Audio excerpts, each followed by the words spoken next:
The story begins when three superheroes, Hulk, Superman, and Spider-Man, are captured by an unknown group and, after traveling along a forest road in a truck, are taken to a desert site where a laboratory is located.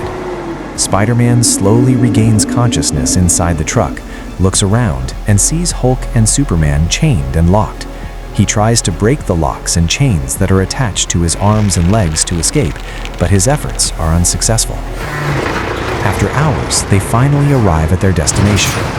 Soldiers wearing strange uniforms and green goggles open the truck, and when they see Spider-Man has woken up, they quickly put him out with a stun gun.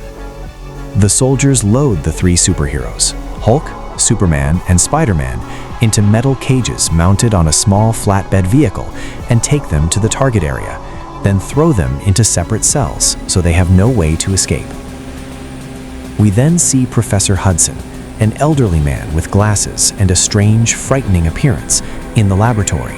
He plans to use the genes of these three superheroes for his evil purposes.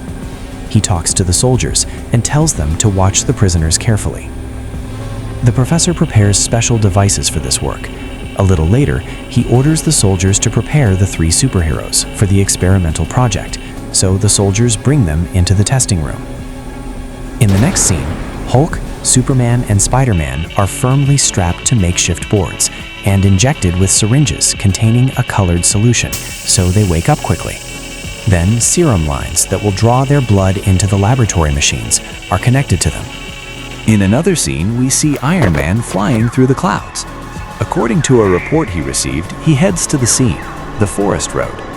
After examining the footprints left on the ground, Iron Man finds a dart-like stun device.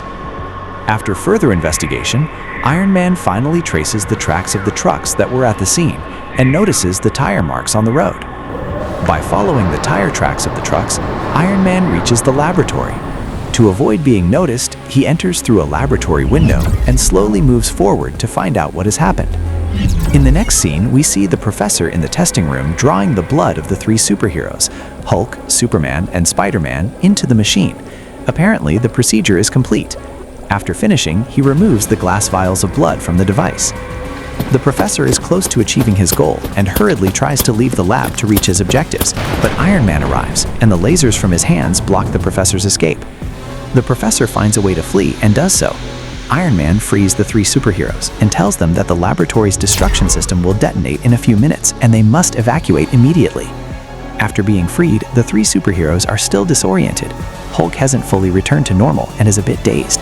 Superman helps him detach from the holding board, while Spider-Man quickly unlocks the chains on his legs. At that moment, an alarm sounds and the lab's red lights come on. An automated announcement declares, "The laboratory's self-destruct system has been activated. 5 minutes remain until explosion." Iron Man heads for the main laboratory door, but it is secured by an electronic lock that requires a special security card. Superman tries to break the door with his strength, but a special elastic coating around the door disperses impacts. Spider-Man quickly climbs the wall and finds a ventilation hatch on the ceiling. He tells the others that the only way out is through the ventilation system and goes inside to scout the path. I'm very happy you stayed with the video this far. Thank you so much. I'd be really happy to see your likes and encouraging comments. See you in the next video. Goodbye.